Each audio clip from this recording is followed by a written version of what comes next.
Hello friends, स्वागत है आप सभी का मेरे चैनल शायना गोयल पर। सो फ्रेंड्स, आई होप आप सभी फिट एंड फाइन होंगे, हेल्दी होंगे फ्रेंड्स। सो आज का ये जो सेशन है ये पीएस टेट के लिए बहुत इंपॉर्टेंट है, क्योंकि आज के सेशन में हम जो टॉपिक डिस्कस करने वाले हैं ये सिर्फ आपको सीडीपी के लिए नहीं है, सिर्फ इंग्लिश पैडागॉजी के लिए नहीं है, कोई पंजाबी पैडागॉजी के लिए, या फिर आप मैथ कर रहे हैं, साइंस कर रहे हैं, हर सेक्शन में इस वीडियो से क्वेश्चन पूछे जाते हैं। So we are going to discuss 10 methods of teaching in one session. तो सीडीपी में भी आपको ये क्वेश्चंस डेफिनेटली देखने को मिलते हैं। पंजाबी पैडागॉजी में अलग से इस पर क्वेश्चंस मिलते हैं और इंग्लिश पैडागॉजी में अलग से क्वेश्चन पूछा जाता है ऑल इन ऑल। ठीक है, तो अगर आप एसएसटी ले रहे हो, एसएसटी में भी पूछा जाता है, मैथ साइंस में भी इसमें से क्वेश्चंस पूछे जाते हैं। तो एक टॉपिक कॉमन है, लेकिन क्वेश्चन हर सेक्शन में आपको देखने को मिलता है, यानी कि 5-6 नंबर आपके हाथ में आ चुके हैं अगर आपने ये वीडियो कंप्लीट देख ली, इसको अच्छे से समझ लिया मेथड्स को। और जो इंपॉर्टेंट मेथड्स हैं वो मैं अलग से आपको हाईलाइट करके उसमें बता दूंगी, and we will be discussing the questions as well. So friends, video को कंप्लीट देखिएगा, and if you are new to my channel तो इसे सब्सक्राइब कर लें and click on the bell icon to get notifications of my latest uploads. So now let's begin with the session. So starting with the lecture method and the most common method of all the methods, lecture method क्या होता है? Telling method बोलते हैं इसको। ठीक है, तो direct question number 1 आपका क्या आ सकता है कि टेलिंग मेथड कौन सा होता है? ठीक है, तो आपको ऑप्शंस दी जा सकती हैं। That is the lecture method, जो जनरली क्लासरूम्स में फॉलो होता है। ब्लैक बोर्ड टीचिंग होती है ना, तो टीचर्स बताते रहते हैं, बच्चे सुनते रहते हैं। ठीक है, so teaching a lesson in form of speech और टॉक, इसको हम क्या कहते हैं? Lecture method. तो टीचर यहाँ पे क्या होता है? एक्टिव होता है, क्योंकि लेक्चर मेथड में जो ज़्यादा रोल है ना वो टीचर्स का है, और स्टूडेंट्स क्या होते हैं? लिसनिंग का काम होता है। तो स्टूडेंट्स यहाँ पर पैसिव लिसनर्स का काम करते हैं। ठीक है, तो इस मेथड के जो मेरिट्स एंड डीमेरिट्स हैं हम वो भी देख लेते हैं। सो मेरिट्स देखिए इसके क्या हैं? More information can given in short time, क्योंकि बच्चे जब डाउट्स बीच बीच में पूछेंगे तो टीचर्स का हम कह सकते हैं टाइम भी खराब होता है, थोड़ा माइंड डिस्ट्रैक्ट हो जाता है जो टॉपिक वो पढ़ा रहे हैं, तो ज़्यादा इन्फॉर्मेशन थोड़े टाइम में दे सकते हैं। स्टिमुलेट इंटरेस्ट इन सब्जेक्ट, बच्चों का इंटरेस्ट बढ़ा सकते हैं टीचर्स। कुछ ऐसे पावरफुल स्पीकर्स होते हैं या फिर कहते हैं मोटिवेटर्स होते हैं टीचर्स, जो बोल कर ही ना बंदे का माइंड चेंज कर देते हैं, बच्चे का इंटरेस्ट भी बना सकते हैं सब्जेक्ट में। ठीक है, तो ये भी क्या बड़ी बात है। Then spoken words are better than books, अब बुकिश नॉलेज देने से बेटर है कि आपको, फॉर एग्जाम्पल मैंने अपने हैंडमेड जो नोट्स हैं ये बनाए हैं। ठीक है, मैं आपको ये नोट्स भी आपको सामने नज़र आ रहे हैं और मैं आपको बोलकर भी पढ़ा रही हूँ, तो वो बेटर है कि आप बुक्स पूरी की पूरी डिटेल पढ़ें, तो आपको बुक्स का निचोड़ कुछ ही शब्दों में लाकर सामने आपके रख दिया गया है। ठीक है, तो ये बेटर है। देन को relate previous and new concept, तो बोलकर हम पुराने कंसेप्ट को, जैसे मैं अक्सर आपको कहती हूँ कि अगर आप ये सीडीपी की सीरीज़ देख रहे हैं या फिर कोई भी सीरीज़ देख रहे हैं तो उसको आप स्टार्टिंग से देखिए, क्योंकि जो चीज़ हम आज पढ़ रहे हैं इस वीडियो में, तो मैं एज्यूम करके चलती हूँ कि आपने प्रीवियस वीडियोज़ देखी हैं, तो मैं उस चीज़ को डिटेल में नहीं जाऊँगी। ठीक है, तो हम एज्यूम करते हैं कि प्रीवियस कॉन्सेप्ट्स हम आपके जो है थोड़े बहुत रिवाइज करते हैं, उसको डिटेल में डिस्कस नहीं करते हैं, तो उनके को रिलेट करके हम नए कंसेप्ट्स को पढ़ाते हैं ताकि इजी भी हो जाए और पुराने कंसेप्ट्स जो है टाइम टू टाइम रिवाइज भी होते रहें। Then next is more students can listen and prepare notes. ठीक है, कैन बी रिपीटेड और मॉडिफाइड। सो ये सारे क्या हैं? इसके मेरिट्स हैं, और जल्दी से इसके हम जो D merits, more workload on teachers. ठीक है, दो सबसे मेन हम कहते हैं कि ज़्यादा काम क्या टीचर्स का है, टीचर्स नहीं लेक्चर प्रिपेयर करना है, कोई भी वो सारे पॉइंट्स कवर करने की कोशिश करते हैं जो बच्चे को जिसमें डाउट हो सकता है, और स्टूडेंट्स क्या होते हैं यहाँ पर? पैसिव लिसनर्स होते हैं। तो ये मेथड में एक्टिव कौन है? टीचर्स हैं। पैसिव कौन है? स्टूडेंट्स हैं। ठीक है, तो ये सभी टीचर्स के लिए अच्छा नहीं है, जो टीचर्स गुड स्पीकर्स नहीं हैं या फिर ज़्यादा अच्छे से बच्चों को नहीं सिखा सकते, उनके लिए ये बेटर टेक्निक नहीं है। या फिर हम कह सकते हैं कि know learning by doing method, हम कहते हैं ना कि खुद से सीखें, करके सीखें, एक्सपेरिमेंट करके सीखें, काइनेस्थेटिक लर्निंग, तो वो इसमें बिल्कुल भी नहीं है, क्योंकि स्टूडेंट्स क्या है यहाँ पर? पैसिव लिसनर्स हैं। इंडिविजुअल डिफरेंसेस इग्नोर किए जाते हैं, सभी क्लास को एक ही ढंग से पढ़ाना है, तो हर बच्चे का पढ़ने का तरीका अलग होता है, तो किसी बच्चे को हो सकता है लेक्चर मेथड से समझ में ना आए, वो डेमोन्स्ट्रेशन मेथड से ज़्यादा अच्छे से पढ़ सकता हो भाई, तो लेक्चर मेथड से कैसे पढ़ेगा? ठीक है, तो ये क्या है? फास्ट स्पीड ऑफ लेक्चर है, इतनी फास्ट स्पीड है कि बच्चों के सिर के ऊपर से भी निकल जाता है कई बारी। सो यहाँ पर लैक ऑफ स्टूडेंट अटेंशन होती है, स्टूडेंट्स बोर हो जाते हैं, एक ही मेथड से मतलब सो ही जाते हैं एक्चुअली क्लास में। ठीक है, तो ये इसके कुछ डीमेरिट्स देखने को मिले हैं। Next is demonstration method, method number 2। यहाँ पर क्या होता है ना, कुछ टॉपिक्स के कुछ डेमोज देकर अगर टीचर पढ़ाएं, वो एक्चुअल चीज़ सामने बच्चों को दिखाकर पढ़ा सकते हैं, ठीक है। तो वहाँ से क्या होता है ना, बच्चे एक्चुअल ऑब्जेक्ट को देखते हैं, कंसेप्ट क्लैरिफिकेशन होती है।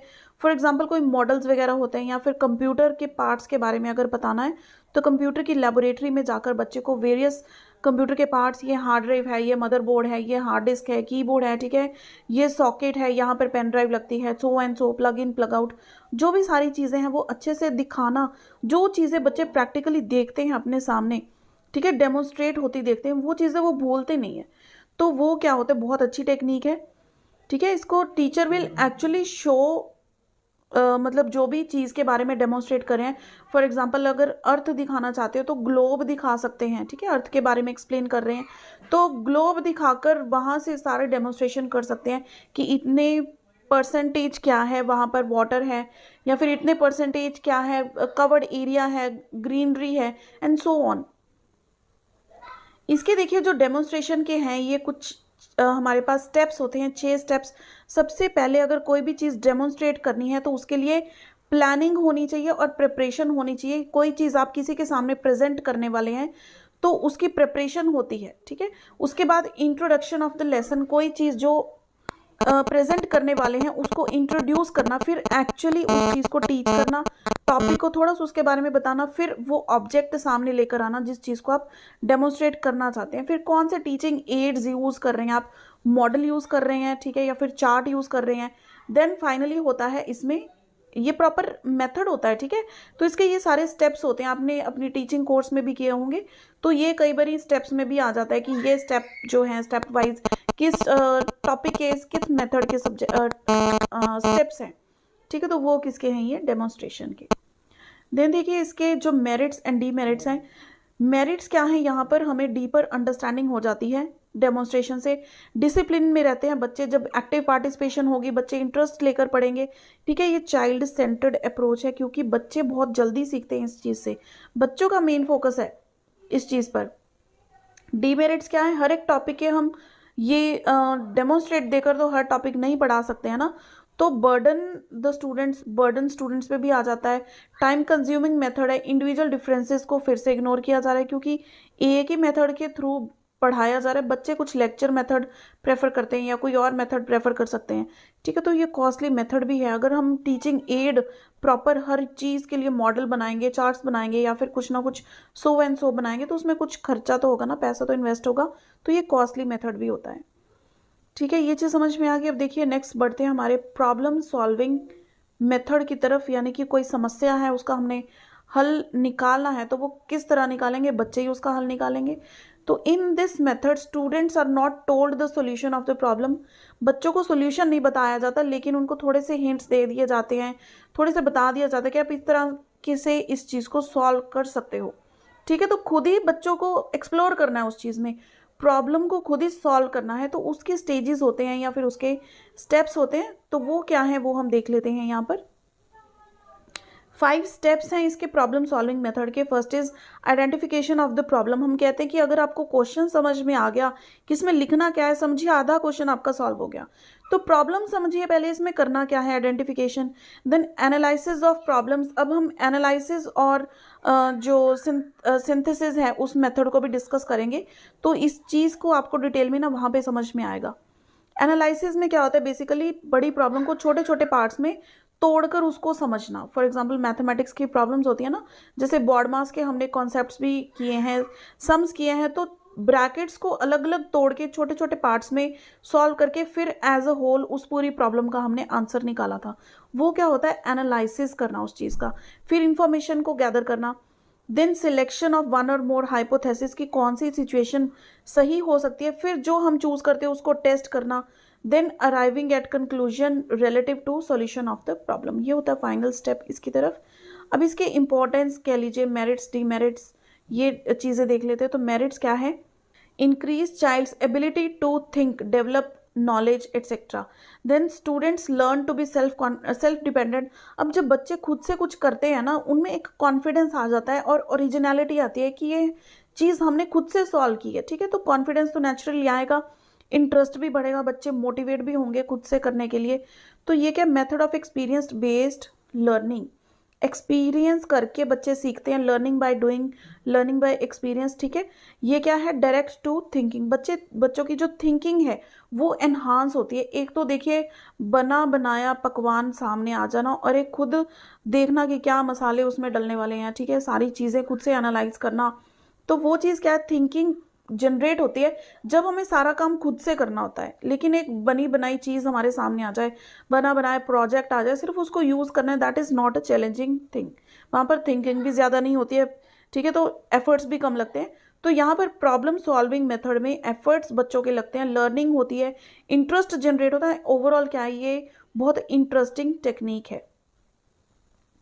अब हर चीज़ के कुछ मेरिट्स डीमेरिट्स होते हैं। मेरिट्स तो हमने डिस्कस कर लिए, डीमेरिट्स क्या हैं, theoretical concepts cannot be taught with this method. अब जो चीज़ें हम कहते हैं कि सिर्फ थ्योरेटिकली ही बताने वाली होती हैं, वो आप कैसे प्रॉब्लम सॉल्विंग मेथड से बच्चों को करवाएंगे, ठीक है।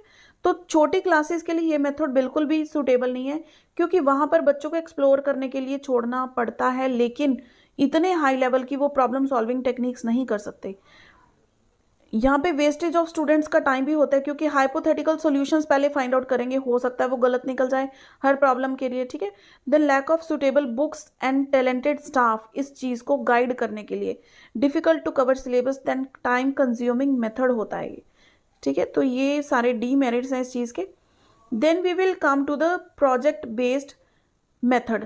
अब देखिए जो इन चीज़ों की ना डाउट होता है बच्चों को, इसका फाउंडर कौन है, इसके जो फादर हैं वो तो है किल पैट्रिक बोलते हैं, लेकिन ये जो मेथड लेकर आए हैं ना, इसका कॉन्सेप्ट, ये जॉन ड्यूई लेकर आए थे। इनके जो हैं हम कह सकते हैं शिष्य रह चुके हैं, या फिर इनके स्टूडेंट, एंड उसके बाद में इसके कुलीग भी रहे हैं जॉन ड्यूई के, तो वो हैं किल पैट्रिक। तो वो इसके जो है प्रोजेक्ट बेस्ड मेथड के फादर हैं। अगर आपको फादर पूछा जाए ना, तो वो किल पैट्रिक हैं। क्लियर। ये किस प्रिंसिपल पर बेस्ड है, based on principle of learning by doing. यहाँ पर रोल ऑफ टीचर क्या होता है, लाइक अ गाइड और हेल्पर, या फिर हम कहते हैं कि फैसिलिटेटर का रोल होता है। बेसिकली फैसिलिटेटर जो सिर्फ इंफॉर्मेशन फैसिलिटेट करते हैं बच्चों को, ठीक है, लेकिन उनको प्रॉपर सॉल्यूशन नहीं बताते, सिर्फ ये बताते कि आपको रॉ सा मटेरियल दे दिए कि ये चीज़ें यूज़ करके आपने अपना प्रोजेक्ट करना है, ठीक है। एज अ गाइड काम करते हैं, आपको कुछ भी डायरेक्ट सॉल्यूशन नहीं बताते किसी चीज़ का। क्लियर हो गया।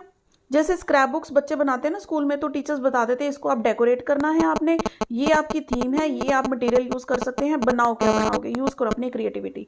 तो वो क्या हो गया, प्रोजेक्ट बेस्ड मेथड्स हो गया। इसके कैरेक्टरिस्टिक्स क्या होते हैं, देखिए होल हार्टेड एक्टिविटी है पूरा। आप जब बच्चे इन्वॉल्व होंगे तभी क्या होगा, आउटपुट अच्छा निकल कर आएगा। Useful both inside and outside school, बच्चों की अच्छे से क्या होती है, इसमें क्रिएटिविटी निकल कर आती है। कॉपरेट एक्टिविटी है, कॉपरेट कहाँ से शुरू आपको समझ में आएगा, टाइप्स में से। तो बेस्ड ऑन एक्सपीरियंस है, चाइल्ड सेंटर्ड है, लॉजिकल पावर बच्चों की डेवलप होती है। अब टाइप्स में देखिए प्रोजेक्ट होते हैं, एक तो इंडिविजुअल और एक ग्रुप प्रोजेक्ट्स होते हैं। बच्चे या तो इंडिविजुअल प्रोजेक्ट्स असाइन होते हैं, लेकिन जो बड़े प्रोजेक्ट्स होते हैं, फॉर एग्जांपल कंप्यूटर का कोई सॉफ्टवेयर क्रिएट करना है, या फिर कोई भी किसी सब्जेक्ट के हायर क्लासेस में प्रोजेक्ट्स मिलते हैं ना, तो वो ग्रुप के हिसाब से होते हैं। हर ग्रुप के मेंबर को अलग अलग उनके रोल्स असाइन कर दिए जाते हैं। तो वो क्या है, कोऑपरेशन डेवलप करती है बच्चों के अंदर कि अब हमें ग्रुप के अंदर रहकर ही काम करना है। अगर एक भी पर्सन ने अपनी रिस्पॉन्सिबिलिटी अच्छे से नहीं निभाई, तो पूरे के पूरे ग्रुप को क्या मिल जाएगी, मतलब प्राइज नहीं मिलेगा ना, वो किसी कोई रैंक पर नहीं आ पाएगा। क्लियर हो गई ये चीज़। अब इसके प्रिंसिपल्स देख लीजिए क्या है, principle of purpose, principle of freedom. अब प्रोजेक्ट है तो किसी पर्पस के लिए बनाया जा रहा है। प्रिंसिपल ऑफ फ्रीडम, हर बच्चे को अपना रोल असाइन किया जाता है। फ्रीडम होती है कि जहाँ से तुम मटेरियल इकट्ठा करके लेके आना चाहते हो, इसका लेकर आओ, ठीक है। प्रिंसिपल ऑफ एक्सपेरिमेंट, बच्चे एक्सपेरिमेंट करके सीखते हैं। प्रिंसिपल ऑफ रियलिटी, खुद से नॉलेज सर्च करते हैं, तो वो क्या है, रियलिटी में मतलब रियल लाइफ से जुड़ते हैं।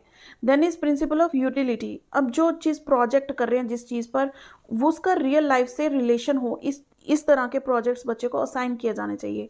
प्रिंसिपल ऑफ एक्टिविटी, एक्टिविटी ही तो हो रही है बच्चों की। देन इज सोशल डेवलपमेंट, अब जब बच्चे ग्रुप में काम करेंगे या फिर कुछ ना कुछ इन्फॉर्मेशन गैदर करेंगे, तो वो सोशली भी क्या होंगे, डेवलप होंगे, ठीक है। समझ में आई इतनी बात। अब इसके जो स्टेप्स हैं देख लीजिए। First is creating a situation, project है तो एक सिचुएशन उनको दे दी जाएगी, इस चीज़ पर आपने प्रोजेक्ट करना है। देन सिलेक्शन एंड ऑब्जेक्टिव्स, उसके ऑब्जेक्टिव्स क्या हैं और क्या आप चीज़ें उसके लिए सिलेक्ट कर रहे हैं। प्लानिंग होगी, फिर उसकी एग्जीक्यूशन होगी, फिर देखेंगे कि इवेलुएट होगी कि क्या इसमें कमियां रही हैं, क्या बच्चों का रोल रहा है। देन उस चीज़ की रिकॉर्डिंग भी होगी, हर बच्चे का इंडिविजुअल रिकॉर्ड रखा जाता है कि इस बच्चे ने ये इसमें काम किया है, इसकी परफॉर्मेंस किस तरह की रही है, ठीक है, एंड सो। तो इसके मेरिट्स डीमेरिट्स है वो भी आप देख सकते हैं। साइकोलॉजिकल मेथड है ये, परमानेंट नॉलेज होती है क्योंकि प्रोजेक्ट में क्या है, लर्निंग बाय डूइंग है, तो वो नॉलेज क्या होती है, परमानेंट होती है। Then develop thinking power, respect for dignity of labour, ये होती है। डिस्करेज रोट मेमोराइजेशन, यानी कि रटाफिकेशन को बिल्कुल ये मानता नहीं है क्योंकि लर्निंग बाय डूइंग और रोट मेमोराइजेशन ये दोनों एंटी हैं एक दूसरे के, या तो रोट मेमोराइजेशन होगी या फिर लर्निंग बाय डूइंग होगी, ठीक है। देन प्रैक्टिकली बच्चा नॉलेज गेन करता है एंड लर्निंग बाय डूइंग हम तब से बोल रहे हैं, तो ये पॉइंट आ ही गया मेरिट्स में। इसके बाद टाइम कंज्यूमिंग है डीमेरिट्स में, देखिए syllabus can not be completed in time, expensive methods है और हाईली एक्सपीरियंस टीचर्स चाहिए। अगर आप प्रोजेक्ट कर रहे हैं ना, गाइड करने के लिए भी एक्सपीरियंस टीचर की ज़रूरत होती है जो प्रोजेक्ट में बच्चों को टाइम टू टाइम गाइड कर पाए। अगर वो गलत दिशा में जा रहे हैं तो टीचर को पता लगेगा, तभी तो वो रोकेगा ना बच्चों को कि आप ये चीज़ गलत डायरेक्शन में मूव कर रहे हैं, ये चीज़ ऐसे नहीं, इस डायरेक्शन में मूव करिए, अपनी एफर्ट्स इस डायरेक्शन में लगाइए, ठीक है। Then this is suitable for small groups only and neglects individual differences, ये कुछ डीमेरिट्स हैं जो इसके देखने को मिले हैं। सो इसके बाद देखिए नेक्स्ट है हमारे पास एनालिसिस मेथड, ठीक है, हमने बात की थी एनालिसिस मेथड, तो इसको हम हिंदी में क्या कहते हैं, विश्लेषण विधि भी कह देते हैं, ठीक है। तो एनालिसिस मेथड में बेसिकली क्या होता है, मैं आपको ओवरऑल बताती हूँ, बिल्कुल इजीली समझ में आ जाएगा। कोई भी मैं कहती हूँ एमसीक्यू आ जाए, आप बड़े अच्छे से इस चीज़ को अटेम्प्ट कर सकते हैं। कोई बड़ी प्रॉब्लम है हमारे पास, उसको हमने छोटे छोटे पार्ट्स में तोड़कर सॉल्व कर लिया, ठीक है, छोटे छोटे पार्ट्स में तोड़ दिया उसको। फॉर एग्जांपल आपकी बुक है, एक यूनिट है, हम कहते हैं ना कि एफए में यूनिट 1 आएगी, यूनिट 1 में फर्दर 3 चैप्टर्स हैं, तो ये जो 3 चैप्टर्स हैं ना, ये यूनिट्स हैं ये वाली, और ये जो बड़ा आपको यहाँ पर शो हो रही है प्रॉब्लम, ये क्या है, एक यूनिट है, यूनिट में 3 चैप्टर्स हैं। क्लियर। एक और एग्जांपल ले लेते हैं, फॉर एग्जांपल मैथ्स का, हमने बोर्ड मैथ्स का एग्जांपल ली थी, ठीक है। बोर्ड मैथ्स के एग्जांपल में काफ़ी सारी कॉम्प्लिकेशंस हैं एक ही क्वेश्चन के अंदर, तो हम पहले इस ब्रैकेट को सॉल्व करेंगे, यहाँ पे माइनस आ गया, फिर इसको पहले इसको सॉल्व कर लीजिए अलग अलग, फिर इन सभी को कंबाइन कर दीजिए, यहाँ पे माइनस कर देंगे, यहाँ पे फिर जो इसका आंसर है इसको प्लस कर देंगे। इंडिविजुअली इसको हमने क्या कर दिया, पार्ट्स में ब्रेक कर लिया, ठीक है। तो ये क्या हो जाता है, एनालिसिस करना, प्रॉब्लम को इकट्ठा सॉल्व नहीं करना, उसको टुकड़ों में देखना कि इस चीज़ का हल कैसे होगा, इस चीज़ का हल कैसे होगा, ठीक है। समझ में आ गई ये चीज़। तो अब इसके जो मेन पॉइंट्स है वो हम देख लेते हैं। तो ये क्या है, बेसिकली जो इसका मेन पॉइंट है ना, जो इसका हम कहते हैं हार्ट ऑफ एनालिसिस मेथड, ये किस तरफ बढ़ता है, फ्रॉम अननोन टू नोन, यानी कि जो चीज़ हमें नहीं पता वहाँ से हम स्टार्ट करते हैं और जो चीज़ पता है वहाँ तक मूव ऑन करते हैं। ये क्या है, मेथड ऑफ डिस्कवरी है, क्योंकि बच्चे खुद देखते हैं ना इस प्रॉब्लम का सोल्यूशन किस तरह से निकलेगा। प्रॉब्लम्स को पहले कुछ भागों में तोड़ देते हैं, यानी कि मीनिंगफुल लर्निंग होती है, और यहाँ पे एक्टिव लर्नर होता है, क्योंकि लर्नर का दिमाग जहाँ पे चलता है ना ज़्यादा, उसकी इन्वॉल्वमेंट ज़्यादा होती है, वहाँ पे लर्नर क्या होता है, हमेशा एक्टिव होता है। तो दिमाग चलेगा तो ये डेवलप थिंकिंग एंड रीजनिंग भी होगी। ये एक साइकोलॉजिकल मेथड है। यहाँ पर हम एग्जाम्पल ले सकते हैं कंस्ट्रक्शन इन मैथमेटिक्स, या फिर जो प्रोजेक्ट्स हैं कंप्यूटर में, अगर जिन बच्चों ने कंप्यूटर किया उनको पता होगा कि कंप्यूटर के जो प्रोजेक्ट्स होते हैं वहाँ पर हम कितने फेजेस से गुजरते हैं, है ना। पहले प्लानिंग होती है, प्लानिंग के बाद जो 4 फेजेस होते हैं बेसिकली इसके, तो वो क्या है, छोटे छोटे पार्ट्स में तोड़ देते हैं पूरे प्रोजेक्ट को, ठीक है। टेस्टिंग होती है हर एक चीज़ की फाइनल में। तो इसी तरह से अगर हम मैथमेटिक्स में किसी चीज़ को कंस्ट्रक्ट करना चाहते हैं, कोई एंगल कंस्ट्रक्ट करना है, सपोज 60 डिग्री का एंगल कंस्ट्रक्ट करना है, तो सबसे पहले क्या किया जाएगा, एक लाइन ड्रॉ की जाएगी, फिर कंपास 60 डिग्री पर खोली जाएगी, फिर यहाँ पर एक आर्क ड्रॉ करेंगे, ठीक है।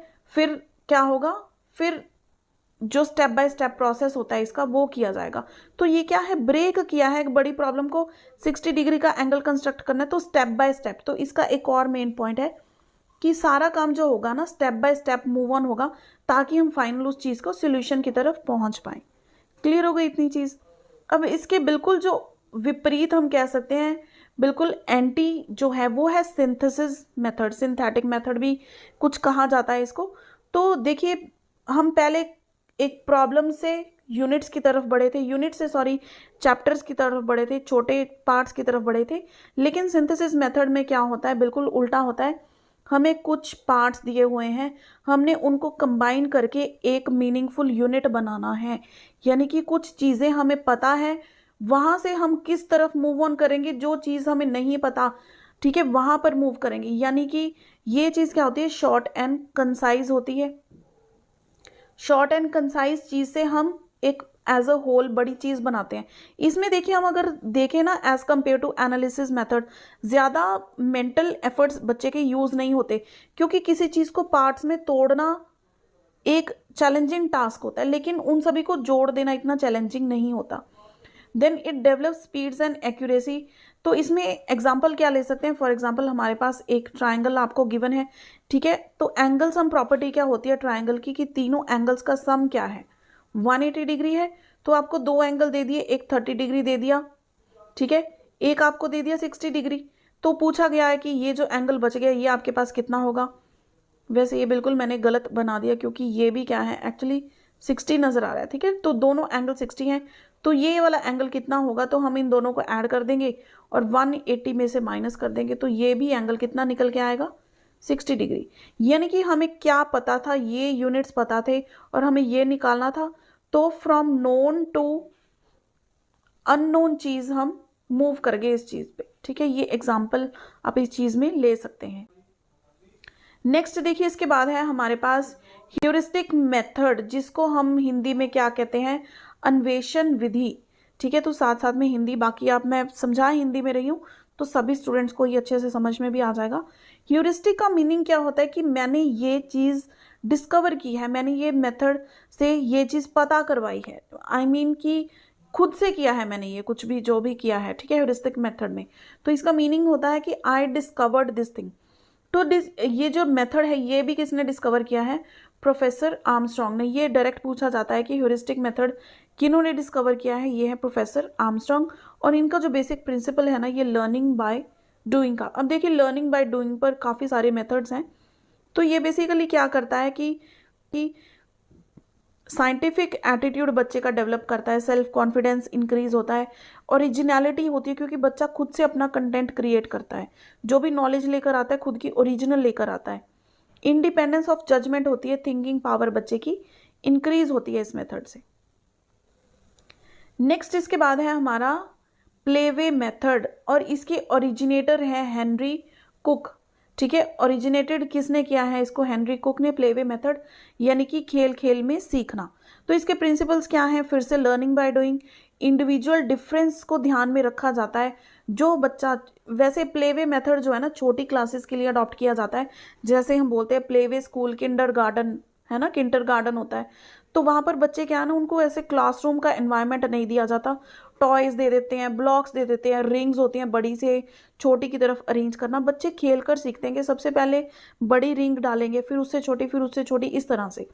तो ये क्या है, चाइल्ड सेंटर्ड मेथड है कम्प्लीटली। बच्चे अपने हिसाब से खेलते हैं और खेल खेल में चीज़ें सीख जाते हैं, ठीक है। ये तीन इसके बेसिकली जो प्रिंसिपल्स हैं। इसके बाद है हमारे पास ब्रेन स्टॉर्मिंग मेथड, यानी कि मैं इस मेथड को बोलती हूँ दिमाग में हलचल पैदा करने वाला मेथड। और ये जो मेथड है ना, ये कब काम आता है, जब हम किसी टीम में काम कर रहे हैं या फिर किसी ग्रुप में वर्क कर रहे हैं। ग्रुप में काम करते हुए हम जैसे कहते हैं ना कि हमारी जीडी हो रही है, ग्रुप डिस्कशंस हो रही हैं, तो हर किसी के व्यूज़ इंपॉर्टेंट है, हर कोई मेंबर इसमें पार्टिसिपेट करता है, अपने व्यूज़ हर कोई बताता है, ठीक है। Process of developing creating solutions to problems, एक टॉपिक दे देते हैं, उसके रिलेटेड बच्चे अपने अपने व्यूज़ लेकर आते हैं सामने। हर बच्चा जो है अपने पर्सनल व्यूज़ देता है, अपने आइडियाज़ देता है। यहाँ पर डाइवर्जेंट थिंकिंग होती है। डाइवर्जेंट मीन्स ये भी सोच आ गई, ये भी आ गया, ये भी सॉल्यूशन आ गया, ये भी सॉल्यूशन आ गया। यहाँ पर है एक प्रॉब्लम और ये है मल्टीपल सॉल्यूशंस। और ये मल्टीपल सॉल्यूशंस भी कौन लेकर आया, सभी बच्चे जो उस ग्रुप के मेंबर्स हैं, ठीक है। तो ब्रेनस्टॉर्मिंग मेथड्स में क्या होता है, बेसिकली इसमें ग्रुप होता है और ग्रुप का हर मेंबर जो है इसमें एक्टिवली इन्वॉल्व होता है, एक्टिवली पार्टिसिपेट करता है। तो इसके जो रूल्स हैं वो देख लीजिए। One conversation at a time. जैसे हम कहते हैं ना पार्लियामेंट में एक बंदा एक टाइम पर एक ही बंदा बोलेगा, तो इसके रूल्स होते हैं कि ग्रुप डिस्कशन में जब एक बंदे की टर्न आ गई वो अपने व्यू सामने रखेगा, सभी बाकी फोकस रखेंगे कि उसने क्या पॉइंट्स बोले हैं, फिर दूसरा कोई अपना नया विचार लेकर आएगा। यहाँ पर एनकरेज वाइल्ड आइडियाज हो कि जो आपके दिमाग में आता है ना आइडिया, कितना भी धांसू आइडिया हो, आप सामने लेकर आओ उस चीज़ को। फिर उसके बाद जजमेंट पेश की जाती है, जो उस ग्रुप को देख रहा है, जो टीचर उसको देख रहा है या फिर हेड जो है। ऐसे नहीं होता कि बिल्कुल बिंदास वो ग्रुप डिस्कशन कर रहे हैं और कोई उनको जज करने के लिए नहीं है। जज करने के लिए कोई ना कोई टीचर, कोई इन्विजिलेटर, कुछ ना कुछ कोई बंदा तो बैठा होगा ना हेड, तो वो जज करेगा based on the ideas of others की इस चीज़ का डिस्कशन का निष्कर्ष क्या निकालना है, कौन सा आइडिया सबसे बेस्ट है। ठीक है, ये इसके कुछ रूल्स होते हैं। आई एम श्योर ये आपको समझ में आ गई होगी ये चीज़। अब फाइनली हमारे पास लास्ट 2 मेथड्स बचते हैं, मेथड्स ऑफ टीचिंग के, और ये बहुत ज़्यादा इंपॉर्टेंट है क्योंकि इन दोनों में से क्वेश्चन डेफिनेटली आता है, inductive and deductive method of teaching. ठीक है, सो हम इसको डिस्कस करते हैं। तो सबसे पहले है इंडक्टिव मेथड। इंडक्टिव मेथड होता क्या है? It is the method in which we move from specific examples to generalization. ठीक है, हम स्टार्ट करते हैं किसी एग्जाम्पल से ताकि बच्चों को कंसेप्ट जो है अच्छे से समझ में आ जाए, फिर हम उसको रूल्स की तरफ या फिर फॉर्मूला की तरफ या फिर जनरलाइजेशन की तरफ लेकर चलते हैं। ठीक है, जैसे कि यहाँ पे मैंने एग्जांपल्स बताई हुई हैं।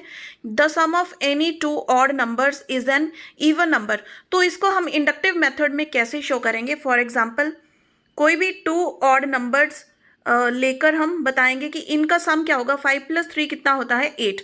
ठीक है, कोई भी और 2 ऑड नंबर्स हम ले लेते हैं। ठीक है, इनका सम कितना होगा? Again an even number. ठीक है, तो इस तरह से आप कोई भी 2 ऑड नंबर्स लेंगे तो उनका सम क्या होगा? एक इवन नंबर।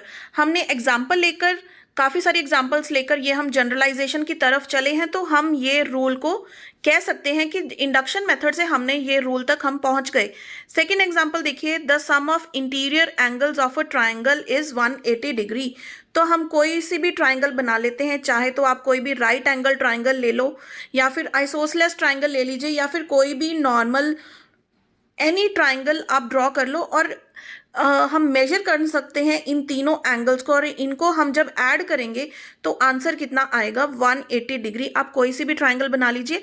ठीक है, तो फिर हम ये एग्जाम्पल लेकर हमने क्या बनाया? ये फॉर्मूला या फिर ये रूल की तरफ हम पहुंच गए। I hope this is clear कि एग्जाम्पल हम लेते हैं, जो चीज़ हमें पता है बच्चों को, ठीक है, उनकी आइज़ के सामने है, आंखों के सामने है, वो चीज़ वो देख सकते हैं, अच्छे से समझ सकते हैं, तो वो होता है induction method. Moving from the examples और द नोन टू जनरलाइजेशंस और रूल और फॉर्मूला। फाइन, तो अब देखिए आगे देखते हैं हम इसका प्रोसेस जो है। प्रोसेस क्या है इसका? सबसे पहले स्पेसिफिक एग्जाम्पल्स लेकर टीचर्स जो हैं बच्चों को समझाते हैं, बच्चे उनको ऑब्जर्व करते हैं। रिसर्च में क्या होता है कि वो खुद की एग्जाम्पल्स भी टीचर्स को दे सकते हैं। Identify, analyze and then finally क्या होता है? जनरलाइजेशन, यानी कि हम जनरलाइजेशन की तरफ चलते हैं। देखिए, बीएड में आप ये आंसर्स लिख रहे हो तो ये प्रोसेस को इस तरह से आप शो ज़रूर करें, बिकॉज इससे हमारे जो मार्क्स हैं, ठीक है, वो अच्छे आते हैं, क्योंकि प्रेजेंटेशन बहुत ज़रूरी है हमारे लिए। Then we will move on to the principles. Principles है concrete to abstract, particular to general, examples to rule, direct experiencing. Direct क्योंकि हम किसी फॉर्मूला को पहले डिस्कस नहीं कर रहे हैं, हम डायरेक्ट कोई एग्जाम्पल ले रहे हैं। ठीक है, तो जैसे भी आपका जो भी सब्जेक्ट है आप उसे रिगार्डिंग अपनी जो एग्जाम्पल है फ्रेम आउट कर सकते हैं। मैंने यहाँ पे, मेरा सब्जेक्ट मैथ्स एंड कंप्यूटर है, तो मैंने मैथ्स की एग्जाम्पल लेकर आपको बताया है, क्योंकि मैथ्स सभी बच्चों ने पढ़ा होता है अच्छे से, तो आपको ये क्लियर हो गया होगा। आप अपने सब्जेक्ट के हिसाब से यहाँ पर एग्जाम्पल दे सकते हैं। ठीक है, तो प्रिंसिपल में ये सारी चीज़ें एक ही तरफ इशारा करती हैं कि एग्जाम्पल देकर या फिर जो चीज़ बच्चों को पता है वहाँ पर अच्छे से समझाकर बच्चों को रूल की तरफ लेकर चलना, ताकि फिर फाइनली एक रूल डिक्लेयर कर देना कि अगर एक चीज़ के लिए ये कंसेप्ट सही है तो for all things this concept will be the same. ठीक है, तो इसके बाद हमारे पास है मेरिट्स, इसकी क्या होती हैं देख लीजिए। साइंटिफिक मेथड है, क्योंकि देखिए बहुत सारी एग्जांपल्स होती हैं तो बच्चे खुद भी एग्जांपल्स फ्रेम आउट करते हैं, तो साइंटिफिक मेथड है। लेकिन हर बार हम इंडक्टिव मेथड को यूज़ नहीं कर सकते, क्योंकि हो सकता है कि किसी एक दो एग्जाम्पल्स के लिए ये चीज़ ट्रू हो, लेकिन एक्सेप्शनल केसेस भी हमेशा होते हैं और हर एक सब्जेक्ट के लिए, हर एक टॉपिक के लिए ये मेथड फॉलो नहीं किया जा सकता। तो ये डीमेरिट्स और मेरिट्स हम पैरेलली डिस्कस कर रहे हैं। Discourage rote memorization. देखिए, रोट मेमोराइजेशन या फिर रोट लर्निंग होते हैं कि रट्टेबाजी नहीं होती है इसमें, क्योंकि डायरेक्ट एग्जांपल्स के साथ आप डील करते हो, खुद के एग्जांपल्स फ्रेम आउट करते हो, ठीक है। और होमवर्क भी रिड्यूस होता है, बर्डन ऑन स्टूडेंट्स भी कम होता है, क्योंकि उनको डायरेक्ट कंसेप्ट जो है समझ में आ गया, क्लास में ही सारी एग्जाम्पल्स डिस्कस हो गई हैं, तो इतना होमवर्क का भी बर्डन नहीं होता। डेवलप्स क्रिटिकल थिंकिंग नेचुरली, क्योंकि यहाँ पे बच्चे खुद की एग्जांपल्स फ्रेम आउट करते हैं, तो डेवलप्स क्रिटिकल थिंकिंग भी यहाँ पर होती है। तो डीमेरिट्स जैसे कि मैंने आपको बताया है, ये सभी टॉपिक्स पर इसको हम यूज़ नहीं कर सकते। हायर टॉपिक्स में आपको, हायर क्लासेस में जो मैथमेटिक्स है वो नंबर्स के साथ डील नहीं करता, वहाँ पे सारी चीज़ें फॉर्मूलाज, थ्योरम्स, ऐसी चीज़ें होती हैं, तो वहाँ पर हम इस चीज़ को यूज़ नहीं कर सकते, इंडक्टिव मेथड ऑफ, ठीक है, टीचिंग को। तो टाइम कंज्यूमिंग मेथड है, क्योंकि एक नहीं, हमको 4-5 एग्जाम्पल्स लेनी पड़ेंगी, तब जाकर हम डिडक्शन की तरफ, सॉरी, जो हमारा रूल है उसकी तरफ मूव ऑन कर सकते हैं। Not always conclusive, no verification. अब देखिए, हमने 3 एग्जाम्पल्स ले ली सपोज किसी चीज़ को प्रूव करने के लिए, तो 3 एग्जाम्पल्स तो वो चीज़ को सूट कर गई, लेकिन कोई ना कोई ऐसी एक्सेप्शनल चीज़ भी होती है जो उस रूल को फॉलो नहीं करती, तो वो क्या है, वेरिफिकेशन। हम कैसे ढूंढेंगे उस एग्जाम्पल को जो उस रूल को या फिर उस फॉर्मूला को वेरीफाई कर दे कि ये चीज़ उसके लिए गलत प्रूव कर रही है, ठीक है। तो वेरिफिकेशन इसमें बिल्कुल भी पॉसिबल नहीं है। तो अब देखते हैं हम डिडक्शन मेथड क्या होता है। देखिए, ये है बिल्कुल opposite to induction method. In this method the law is accepted and then applied to a number of specific examples.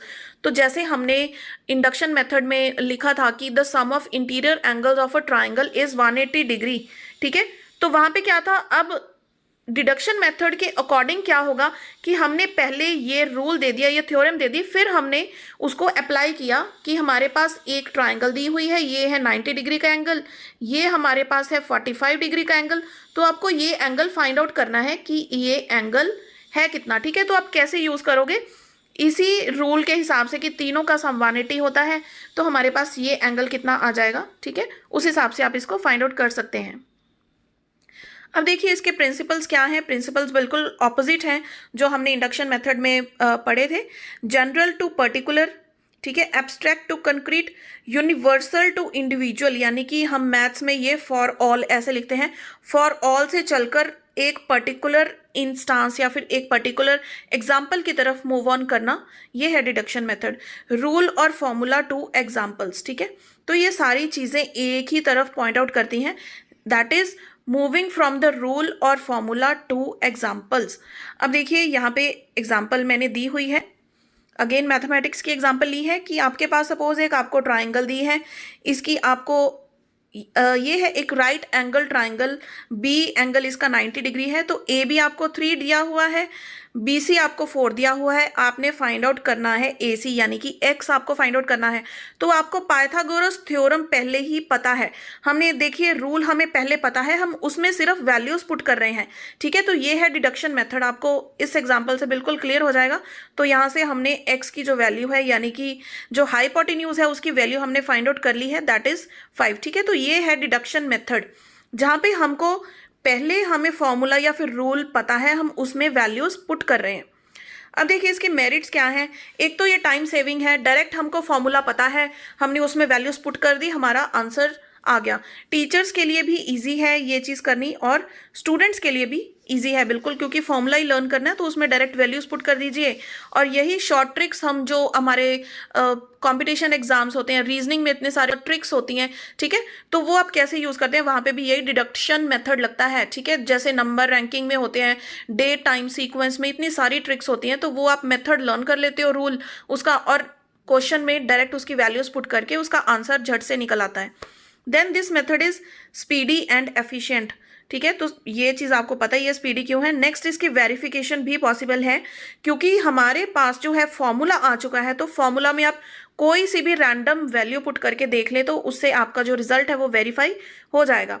और ये हायर लेवल में बहुत ज़्यादा एप्लीकेबल होती है चीज़, क्योंकि वहाँ पर जनरली हम रूल्स, थ्योरम्स, इन्हीं चीज़ों के साथ डील करते हैं, ठीक है, हम डायरेक्ट एग्जाम्पल की तरफ डील नहीं करते हैं। तो डिडक्शन मेथड हायर क्लासेस में काफ़ी ज़्यादा यूज़ होता है। अब देख लीजिए इसके जो डीमेरिट्स हैं वो क्या हैं। Not suitable for beginners. अब जो छोटे बच्चे होते हैं या फिर अगर हम किसी टॉपिक को फर्स्ट टाइम क्लास में इंट्रोड्यूस करने वाले हैं, तो हम सीधा ही अगर बच्चे को रूल बता देंगे तो वो उस चीज़ को फॉलो नहीं कर पाएगा, ठीक है। तो हम पहले एग्जाम्पल्स के साथ स्टार्ट करते हैं, लेकिन डिडक्शन मेथड में पहले रूल आता है, तो ये बिगनर्स के लिए चीज़ सही नहीं है, ठीक है। Next is encourage rote memorization. Naturally हम पहले फॉर्मूला को क्या है लर्न कर लेंगे और उसके बाद उसमें हम कोई भी थीसिस नहीं करेंगे, कोई भी क्रिटिकल थिंकिंग नहीं होनी है, हमने एग्जाम्पल्स अलग अलग ढूंढनी नहीं है कि ये इसको फॉलो कर रही है या नहीं, सिर्फ हमारे पास जो फॉर्मूला है डायरेक्ट उसमें हम वैल्यूज पुट कर देंगे, ठीक है। तो हमारा जो आंसर है वो आ जाएगा। Then it is teacher centered method, क्योंकि टीचर ने एक बार आपको रूल बता दिया, बच्चों ने उसको लर्न कर लिया, ना तो बच्चों की तरफ से कोई क्वेश्चनिंग होती है, तो स्टूडेंट्स क्या होते हैं, पैसिव लिसनर्स, ठीक है। Then it is not a psychological method. Naturally psychological method भी नहीं है, क्योंकि इसमें कोई भी रिसर्च या फिर क्रिटिकल थिंकिंग, फाइन रीजनिंग नहीं होती, बच्चों की तरफ से कोई डिस्कवरी नहीं होती है। तो ये है डिडक्शन मेथड की डीमेरिट्स। होप ये आपको अच्छे से समझ में आ गए होंगे। And in the coming session इसके रिलेटेड जो भी एमसीक्यूज़ पिछले सालों में देखने को मिले हैं या फिर जो इंपॉर्टेंट एमसीक्यूज़ हैं वो हम डेफिनेटली डिस्कस करेंगे। और देखिए ये वीडियो को इतना हल्के में मत लेना, क्योंकि सभी पैडागॉजी सब्जेक्ट्स में, चाहे आप सीडीबी कर रहे हैं, चाहे आप पंजाबी पैडागॉजी है, हिंदी पैडागॉजी है, इंग्लिश है, कोई भी लैंग्वेज पैडागॉजी है, या फिर आपकी साइंस, मैथ, एसएसटी है, उनमें इसमें से क्वेश्चंस आपको आएंगे ही आएंगे। सो फ्रेंड्स, वीडियो को लाइक एंड शेयर ज़रूर कीजिएगा। और देखिए जो सीडीपी के क्लासेस हैं वो भी चैनल पर अपलोड कर रही हूँ, साथ साथ में जो मैराथन सेशंस हैं वो भी डिस्कस हो रहे हैं। सो वो आप ज़रूर चेक कीजिएगा। अगर आपको नहीं मिले तो इसी वीडियो के डिस्क्रिप्शन में आपको मिल जाएंगे। चैनल की प्लेलिस्ट में भी आपको अलग से फोल्डर मिल जाएगा मैराथन सेशंस का और subject wise. So friends, see you on the next video. Till then keep watching.